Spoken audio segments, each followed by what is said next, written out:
Slater Crusaders, welcome back to our special Politics by Faith, the next generation. Very excited for our next guest, Adam B. Coleman. He's got a book called The Children We Left Behind, How Western Culture Rationalizes Family Separation and Ignores the Pain of Child Neglect. Adam, great to talk to you, man. Thanks for being here. Thank you for having me. So we're going to start off with this foundational question here first. How do you talk about this problem, knowing that half of everyone listening, probably statistically, either comes from a broken home or is divorced once, twice, kids out of wedlock? I mean, there's a lot of shame here. There's a lot of regret. There's a lot of everything here. And then you come in and you say, oh man, it's the biggest problem in America. It's like, oh geez, how do you talk about this issue then? Well, for one, you lead with love. I think if you love someone, you'll tell them the truth. And if you're having this conversation, you're probably having it with someone that you care about. And so you don't want to shy away from the truth, but just like anything, it's how you discuss it. I think if you lean with love, the judgmental fears will go away, or at least the people you're talking to won't automatically jump to judgment. But I also think it depends who you're talking to. If you're talking to someone like myself, who was abandoned, who was left behind, then yeah, it's a lot easier to talk with love. You're trying to be empathetic to them, understand where they're coming from, but also tell them that, there is hope and maybe you should lean on forgiveness. If you're talking to someone who is currently leaving their children behind, my suggestion is to always speak from the child's perspective. I think it's very easy for adults to talk to other adults and give adult rationalizations. But it's difficult for adults to bring up the child's perspective. Like, think of the children, but beyond saying think of the children, detail, here's what they might experience. Here's where they'll struggle with. Statistically, here's what they'll struggle with by you doing this. Have you thought about that? Do you remember when you were a child and what you went through? What would you have wanted? And I think having someone take it away from themselves and put it onto somebody else, especially an innocent child, can actually help them to really reconsider their actions. And even with this book, that's what I'm hoping for, to give my story as an example as to what happens when you do forget about your kids. Surely there's someone watching right now who says, yeah, but Adam, you don't understand. My wife is awful, or my husband is terrible. And it'd be better for the kids if we leave. Now I'm putting physical abuse aside here. But it's better for the kids if we break up. It's better if they have 2 bedrooms, one they sleep on the weekend and one they don't. You don't understand, Adam. You don't understand what I'm going through and we're going through. Then my statement would be, well, why did you have children? Did you have children so that the children affirm what you're doing, or that you have someone to sacrifice for? Because there's nowhere in getting married that you have to be happy 24 hours a day. Sometimes there are going to be moments where you disagree with the partner, but at the end of the day, you're supposed to resolve these things, especially when you have children. The reason why is because you have to sacrifice for someone that you care about. If you claim to care about your kids, you sacrifice for them. And that also means sacrificing your pride, right? And sometimes people get into these arguments and they're just too prideful to apologize or to look past someone's flaws and try to find something that they can be reasonable on and agree on these different differences. But now we like to say that these differences cannot be overcome. One of the top reasons to get divorced is because of finances. Well, if you're getting divorced because of finances, then taking one household and splitting it into 2 does not fix your finance issue. It actually makes it worse. So maybe there has to be some sort of thing that you want to try to resolve together so that you can keep the family together. And there is no perfect marriage. I've talked to people who've been together for 20 plus years, and some of them admit, like, we had a moment where we thought we were going to split apart, but we worked through it and our relationship got even better afterwards. So it is possible. You mentioned happiness. I think that's like the religion of the day is I have to be happy. I have to seek happiness.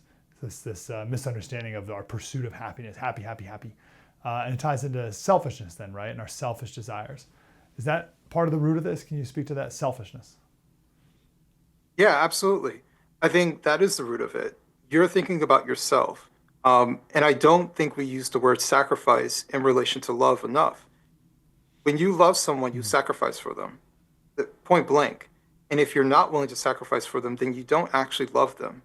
And so, whether it's you're sacrificing your money, your time, effort, sacrificing things that you want to do, when you become a parent, maybe you do want to go out that night. Maybe you do want to go to the club, right? But you're not going to do it because your children need you. You're sacrificing something that maybe deep down inside you want to do, but you're not going to do it because your children matter more to you than that activity that you want to be a part of. And I do think that there's an issue with an unwillingness to sacrifice for our kids. But what makes it worse is that the people around the selfish parents validate their selfishness, right? So they don't get any pushback. There's no shaming. There's no saying, hey, are you sure that's a good idea? Right? Everybody can see what's about to happen. They know it's about to be detrimental, but they say it's none of my business, right? They don't love these people enough to tell them the truth.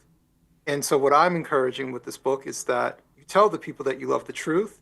And if you actually love someone, you also sacrifice for them. So, if you're a Mhm. parent, your purpose is to sacrifice for your children. I'm trying to put myself in the mind of a divorced person or people going through this. And I've heard this excuse that, well, my kids would want me to be happy, Adam. And this isn't good. This isn't good. My kids want me to be happy. What do you say to that? I would say that's not how children operate. Children have a need to please their parents. And so, yeah, if you're not happy and you express to your kids that you're not happy, what do you think children are going to do? They're going to want to validate how mommy and daddy feels. They're going to back up what you're doing, right? Also, children don't understand relation dynamics, right? They don't understand adult relationship issues. We shouldn't be involving children in adult issues.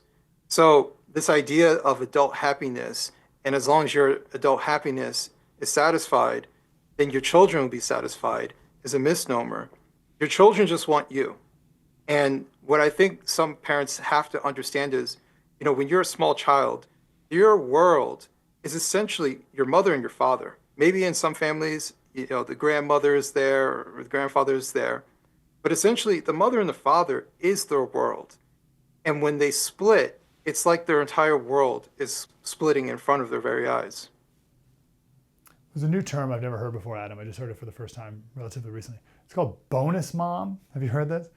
This idea of I have a bonus mom or a bonus dad, right? So you get divorced and then you have a new mom, and now the mom, like the mom and the stepmom are best buds, and now it's like, oh, the kid's great. They have two moms. They have a bonus mom. That seems like quite the euphemism that we just created, doesn't it? Yes. Bonus bonus almost implies that the original mom or the original dad wasn't enough. That they needed this additional person in their life. The reality is that family separation is the greatest vulnerability for children.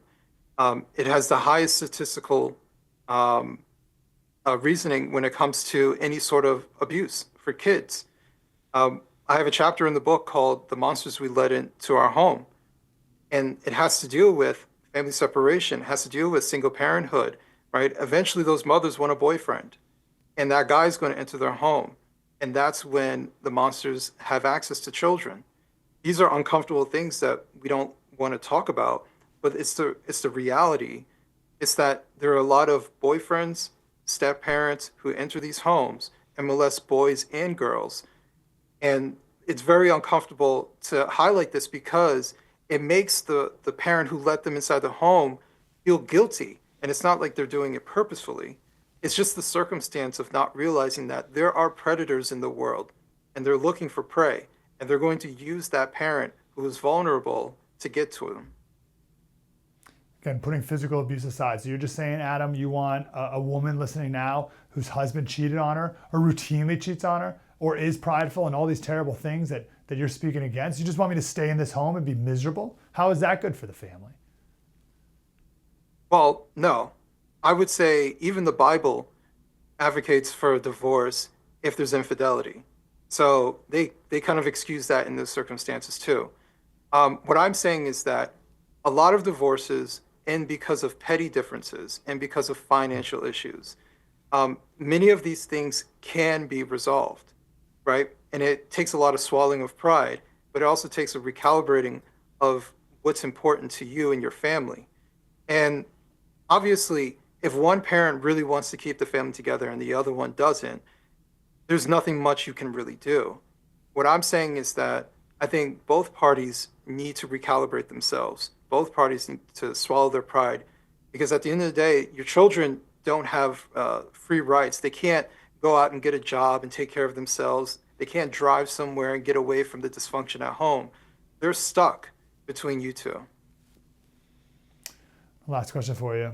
I think it's something like the most important decision you'll make, right out there, maybe behind becoming a Christian, is who you're going to marry. And I feel like we have no cultural guidance on that at all.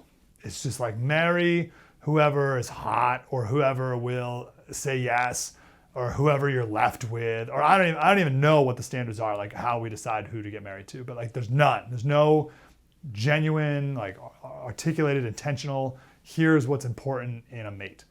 What is your advice on what we should look for out of a potential spouse? Well, the first question I would say to someone, it might ruin a lot of people's willingness to go out and have reckless sex, which is a good thing in my opinion. But the person you're about to have sex with, would you want them to be the mother or father of your children? Right? If the answer is no, then you probably shouldn't have sex with them. And if the answer is yes, you could, then also, well, why wouldn't you marry this person? See, if you'd be okay with them being the mother or the father, then why wouldn't you marry that person either? Because that takes a lot of trust to believe that this person will take care of your procreation. So I do think that marriage, along with children, if you make a clear, not financial, a clear parental plan ahead of you, those things go hand in hand. But all of this takes a lot of conscious thinking. You can't just look at people as objects, right? Oh, he makes so much money, so yeah, I would marry him. No, what's his character?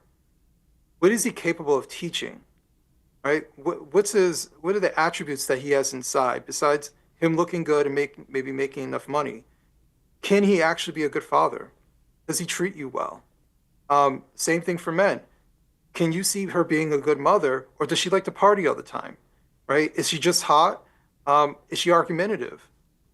So you have to ask yourself these things before you start getting into relationships. But I do agree with you. I think a lot of times people basically start having sex with someone, it rolls into some sort of relationship, someone gets pregnant, or they've been together for a certain amount of time, so they might as well get married.